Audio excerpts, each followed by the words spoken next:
Good morning, everyone. Welcome to our MOTS client entry webinar on August 3rd, 2022. And let me get the thing going. The recording is going. Oh, back one. As you can see, we have a nice full agenda. And for those of you not very familiar with our webinars, we do them once a month, every first Wednesday of the month from 9 to 10. And 1 month we focus a little more on client entry on the web portal that we maintain and have for everybody who doesn't have an EHR or EMR or would like to keep the two separate and have the information in there. So that's our focus a little more today. When you joined our webinar, the little panel popped up, and on that panel there is a box that says questions, and you can type in those questions, and we have Jody, Justin, Kayla, and Mary, and myself to hopefully answer all your questions, because that's definitely one of the purposes that we have is answer questions. Also, of course, provide information, any changes and enhancements, discuss data issues, get your feedback, get ideas for future webinar topics, and as I said, all those questions. For those of you wondering, we always record our webinars and we keep the latest two on our website. So once this is done, recorded, then in a few days it'll be on our website, and the one from 2 months ago with the focus on CE will be removed. So that's for those of you who won't be able to make it all the way through or get called away for some emergency that's coming up, or thinks that maybe it's a good idea from some of the coworkers to view the webinar because some of the topics items are very important and can be helpful for those individuals. So all these options are there. So, and a lot of the stuff you can find on our website. So, okay, so let's get going and see what Kayla, our new system administrator, has to talk with about some news updates. Go ahead, Kayla. Thanks, Pete. Can everybody hear me okay? Sounds great. Okay. Hi, everyone. We do have some updates on our systems. Our problem gambling network, which is PGNet, is getting an EDI interface, what's it called? Makeover, I guess. It's being improved. Our ACR, is our acute care reporting system, our new version launched. And then our certification and licensing program is our OIS team is working on some new segments to hopefully stabilize the system and make it a little easier to use, which is good. Our behavioral health data warehouse, which is going to help provide a more comprehensive view of our clients in order to help provide accurate services, finished our sprint 1, and it is expected to be completed by the end of the year, which is very exciting. The MOTS replacement, which will be called ROADS, stands for the Resilient Outcomes Analysis and Data Submission System, is on its way. We have our contractor on board. We've been working with them. We will be asking for provider engagement, both for EHRs and EMRs and for client entry folks. So just be aware that those messages might be coming out, asking for your input, and we'd really appreciate it. There's also been no update on our administrative pause, so that's still in effect. And we updated our email address, and it is a little bit different. The domain is a little bit different, and it's listed there, the ODHS-OHA. There's no state word anymore, and it's just Oregon.gov. So that's all the news updates I have. Back to you, Pete. Excellent. Thank you, Kayla. And we'll get used to that ODHS-OHA. And skip the state, right? Oh, that did not work the way I was hoping. It's supposed to go back and it doesn't. Okay, let's try this one. Something is not picking it up properly. There we go. Okay, there we go. Accidental close. Mary, the microphone is all yours. Okay, thank you, Pete. Can you hear me all right? You sound great, Mary. Okay, so we're just reviewing some of the things that you might have problems with, and one is you've closed a client with an inactive status before you updated their fields with the latest information. So once you make an episode inactive, the episode is locked, so you cannot change any of the client information other than the client status. So what do you do when you have to update the client? You will create a new treatment episode for the client with an admission date the day after the incorrectly closed admission date.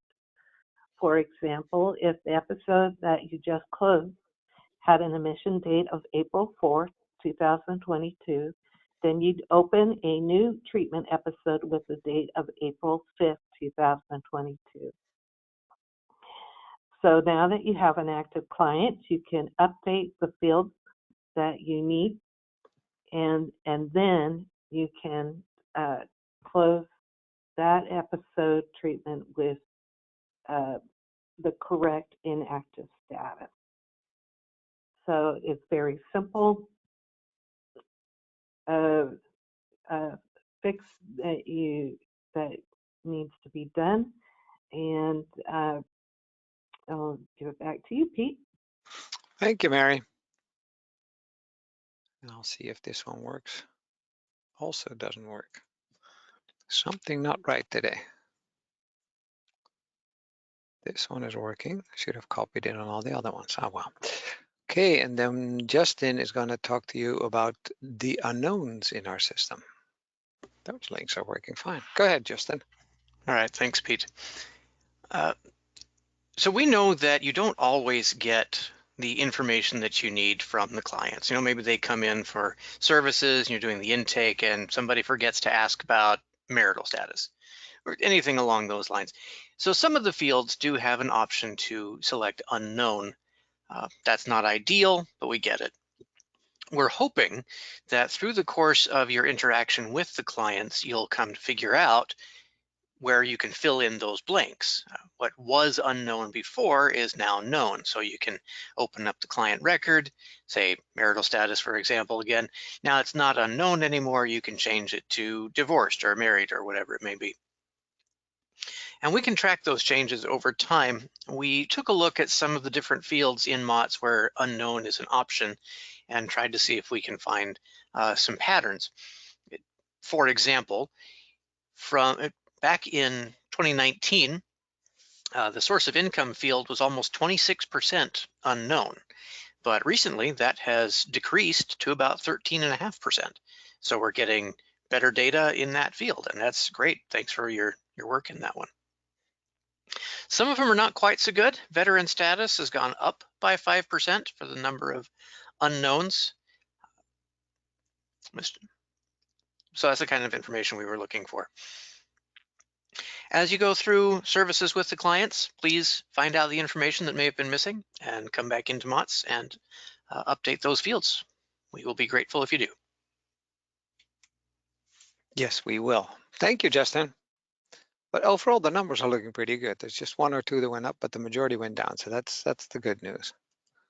Okay, and this one's working too. Cool, excellent. Okay, the next one we have is Jody talking about business changes. Go ahead, Jody. All right. Yeah, we just kind of wanted to kind of capture where folks have been and what we've been seeing over the past, 12 to 24 months, trending things that are going on. And we've noticed a lot of business changes. Some of that may be your name, your employees. We do know there's some staffing turnovers and, of course, shortages. So during especially the past year, many providers that we've seen have modified a lot of the ways they can, conduct business. A lot of that modification kind of came on with the telehealth and virtual visits and different things that became available to use during the pandemic. So when those kind of things happen, there's some things that we would like to know about here at MOTS that you could help us if you do it, so that we're, connecting with the right people at the right time. So if you've got new folks responsible for MOTS, here are a few tasks that we'd recommend you do. One would be to update your MOTS contact information in the MOTS web portal. So what that would mean is if somebody's left or is maybe at your organization and they're doing something different and they're no longer the one that actually would be getting the reports or doing things with MOTS or administrating your users, we want to make sure that you go in and update that, make that person the primary contact. If the other person still needs to be there, you can leave them. Just the primary contact is going to be the one that gets a lot of the reports that come out from MOTS on a scheduled basis. And it also gives us the right person to contact should we need to. If the person that is now responsible is new, you're going to want to request a new P number, which for some of you that are familiar with that, you probably know what that means. For others that may be new, it's called a partner number. It is something that we work with our teams here once we get your request to get you your own unique individual access to the MOTS web portal so that you can enter your clients and look at your data and do what you need to do in there. In addition to requesting a new access for the new person, you may need to request us to disable the individual that maybe is no longer with your organization. So we actually have a new online form and a link that we can have sent out, and I know here in just a slide or two, one of our teammates here will be going over that form. For many of you, you probably remember the paper form, kind of have to go back and forth, scan it, do a bunch of different things. So the new form is great. They will send you out a link, and it's really streamlined these processes and helped us to deactivate a lot of users that might no longer need access. And if you'd like, we're always more than happy to set up a time to meet and greet with basically our teams and your folks. If you have, when we do a meet and greet, we can kind of find out, do you have training needs? Are our videos on demand, the ones that are just there and available? Will those take care of those training needs? Or maybe you need to want to have a specialized training that we do through a go-to meeting session with one of our folks here that does a great job at training, and you want a little individualized stuff. So let us know of your business changes, things that are going on, even if you've just changed your name. I know there's a lot of rebranding that we see going on. So, or if you've changed ownership, if that's something that we need to be aware of, just give us, reach out to MOTS support. Obviously, we got that fancy new email for you all to send them to. But yeah, send us a message and we will get the right people lined up and available to help make any modifications or adjustments or new requests that you need. So I think, Pete, with that, I'll turn it back to you if there's no questions. Excellent, Jody. Thank you. No, I think we are very clear, or everybody is still enjoying their coffee and listening to the good stories that we have. Okay, the next one is the non-Medicaid services, and I'm pretty sure this is going to go wrong. No, it goes to the right one. Cool. The non-Medicaid services. Everybody is familiar, I'm pretty sure in our business is familiar with Medicaid, our MMIS system. You have individuals, providers that provide services, people that come into your treatment, they do group sessions, they have therapies, they have classes, they have UAs, they have all kinds of stuff. And 80–90% of those services are submitted as claims to the Medicaid system through your own system that you have or through a clearinghouse or several different ways. I think there's even one or two people that still have a paper form that they can be filling out. Maybe that's gone. Maybe that was a couple of years ago. But a couple of years ago, or several years ago, when we started talking about the new MOTS system, we decided that we wanted to capture the non-Medicaid services as well. There are services that are denied, there are individuals that are not Medicaid eligible, but they also get those services because sometimes they are provided through private insurance, or there is some special grant, or there's parts, bits and pieces are combined, and those services were not always captured in Medicaid because like I said, they're not Medicaid eligible. So we would like to see those services all in MOTS. And MOTS, most of you are doing a very good job, but there is always changes. There's, as I spotted here, there are new grants, new programs, services change, businesses change, the way organizations are set up, and maybe part of it is something that you used to have as a Medicaid, but no longer isn't covered by Medicaid, because Medicaid changes as well. Although um, I think the good news is that over the last several years, we've only been expanding and not really cutting back. So that but there's new programs and new systems that come up, and we'd like you to make sure that you submit all those services. So. And even if there's an individual that's OHB only, some of the services, their individuals are not Medicaid eligible for a particular service, or a particular service is not covered.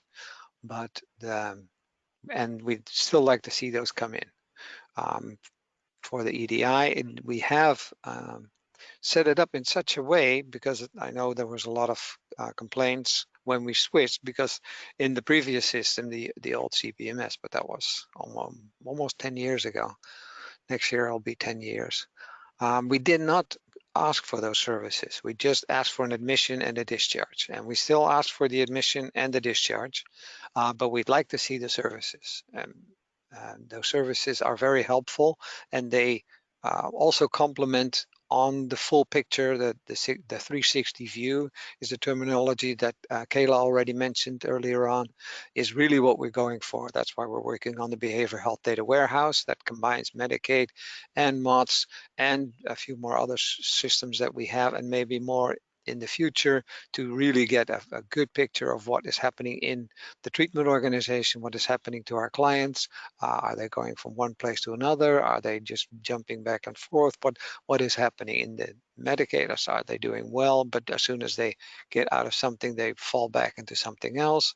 And if the better picture we have, the more we know, the more we can hopefully help. That is our goal. So it's very important to make sure that those non-Medicaid services are entered. And if you're a little hesitant sometimes in the manual, the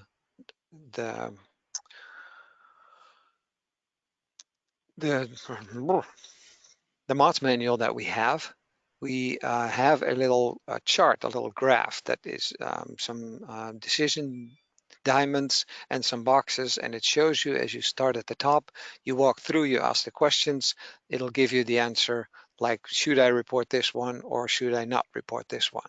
And if you're not really sure, you can always ask us. Just send us a quick question, or describe the situation, and then hopefully we can answer it, or we'll give you a call and we'll try to talk it through, because sometimes it takes a little back and forth to understand what exactly is going on. And some situations you can cover it as Medicaid, and sometimes you don't have to report it. So, but that's why we wanted to put this page on another time. So. Okay, and as Jody mentioned, Kayla, the new user request form. There you go. Thank you. Yeah, Jody already paved the way for this slide, which is great, and preps everybody to hear more about our new user request form that we're very happy to have. No more Word documents getting emailed back and forth. Now it is all automated, which has been very nice.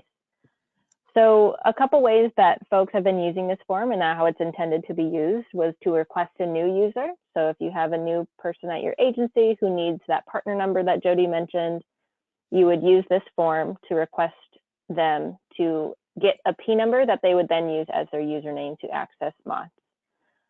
You can do this. This one form allows you to submit a request for 3 people. So if you have a couple new people, you can just fill out this singular form. It'll ask you, do you need to add another person? And you click yes, and then you can add their name and all their information. You can also use this form to deactivate a current user. If you have somebody who used to be responsible for submitting data to MOTS but is no longer that person, you can request that they be removed from MOTS. And then also, if you have somebody who maybe hasn't logged in a while, or someone who was in a role previously where they did MOTS, was away from it and then came back, their account might be disabled, and we will happily activate them if we know that they need to be activated. So these are all ways that you can use this form. If you need the link, I put it in this PowerPoint, but feel free to email MOTS support and we can send it out to you as well. Thanks, Pete. Thank you, Kayla. Yeah, the link is not on a site anywhere. We decided against that because there is a cost involved, and if we have it out on the World Wide Web, then we might get too many requests of people that think, oh, maybe I could use that, or maybe that'll be handy, or we kind of get a bit overwhelmed. So that's why we just send a request to the new mod support, and we'll send you the link. That's how it's been working. Thanks, Kayla. Okay, click, there we go. And then Jody again, switching from CE to EDI is happening a lot these days. Go ahead, Jody. All right, thanks, Pete. Yeah, we, again, with kind of my prior slide with business changes, we know part of that also is finding new ways to do different things, or maybe you're looking at a new EHR system, or maybe a new platform of your existing and new MOTS functionalities there. That's pretty cool. Or maybe you're just looking for a system that is able to do electronic data submissions to MOTS. So if you are thinking of this, please, first and foremost, send us a notification with the MOTS support address.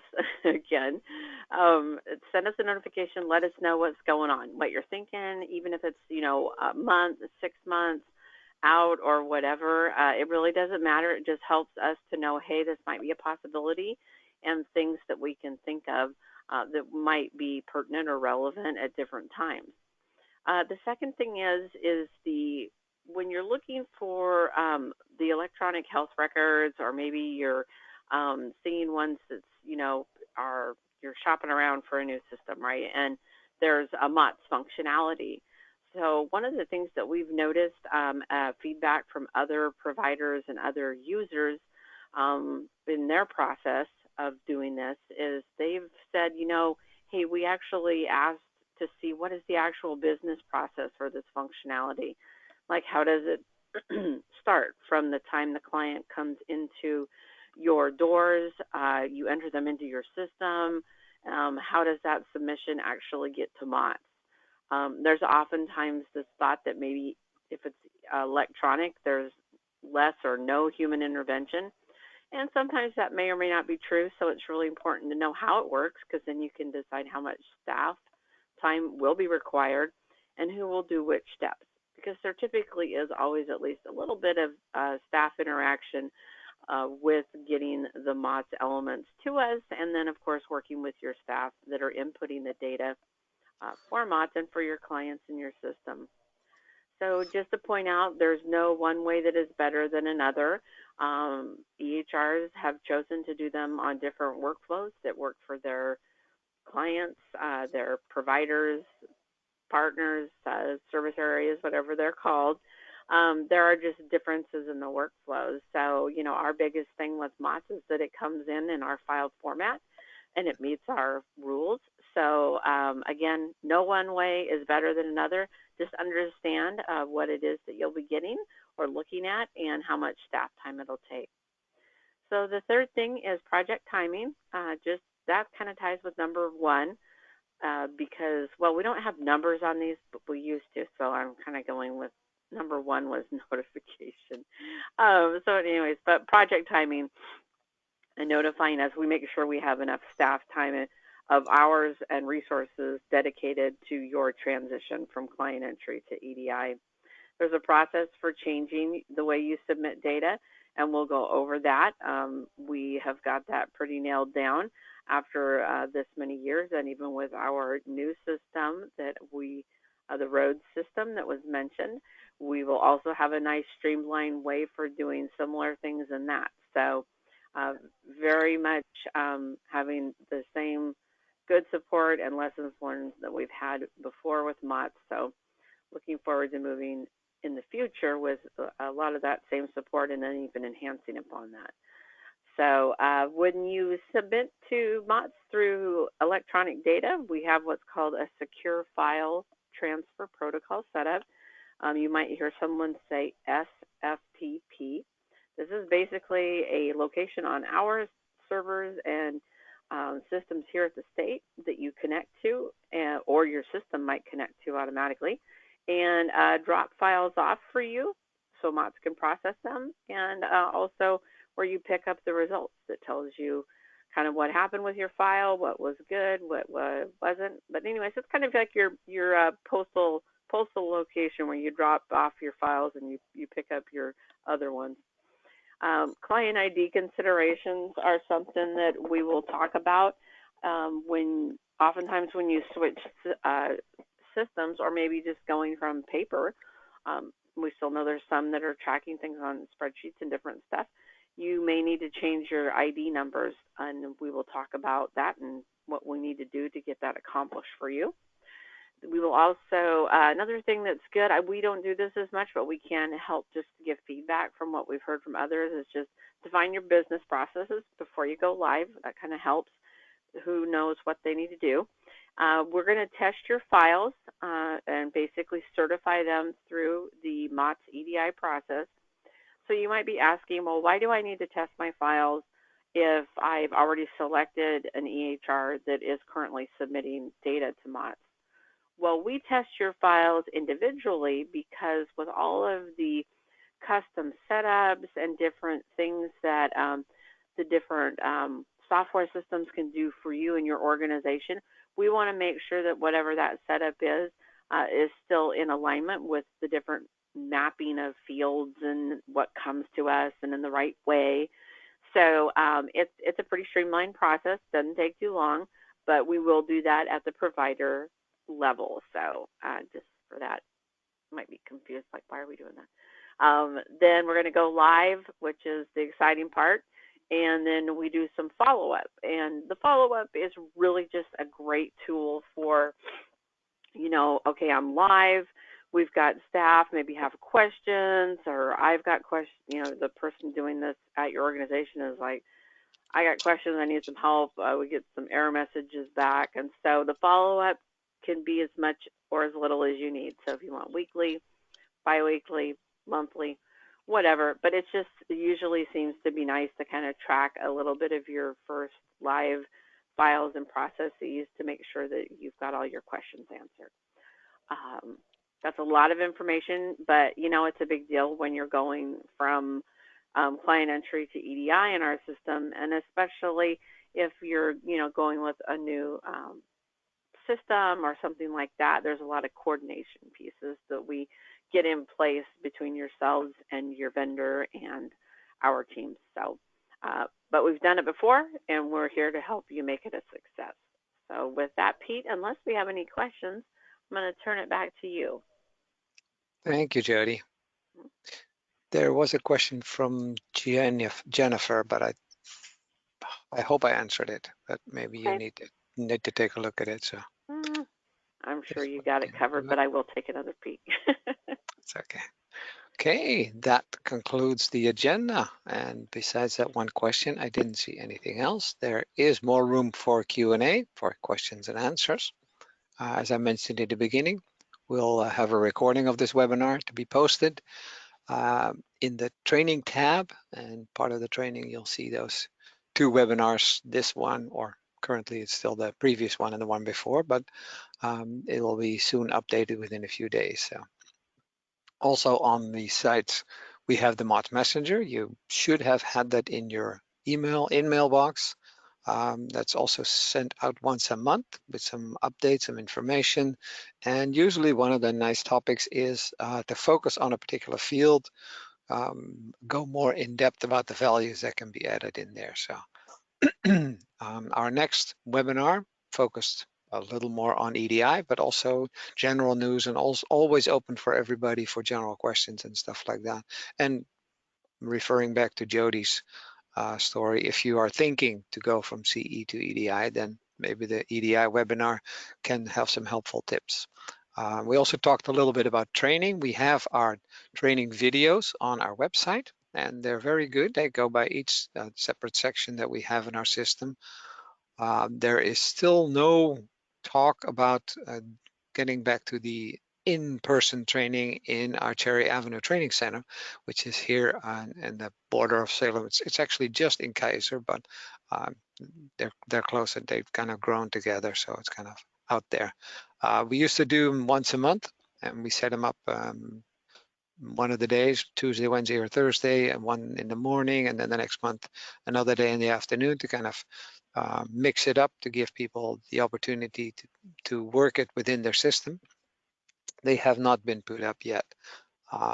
There is talk about it, but there's no official answer. So, but as Jody mentioned, we also do the one-on-one where we can have a go-to meetings or a Teams meeting set up, a video, and then you can kind of I myself or Lyle Ming, who used to do it, although he's more and more moving away. So maybe Kayla is starting to get into this business as well, to do a one-on-one and do a demo and answer all the questions that you might have for one or two people, reviewing it and then talking you through entering all the different fields and the meanings, and get those all working the best way they would be for your organization. So.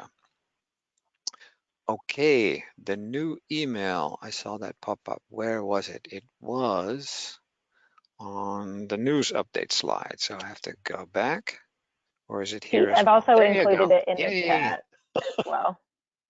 And it's here at the contact information with the final slide. So mots.support@odhsoha.oregon.gov.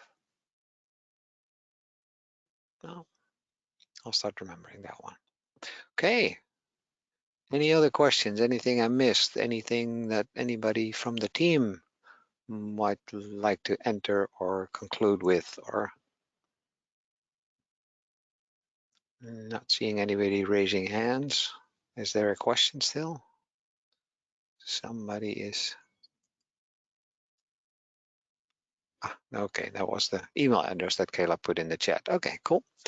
Okay, well, thank you all for joining me, and team, thanks for helping me out, and have a wonderful rest of your day, and hopefully see you next month. Bye-bye.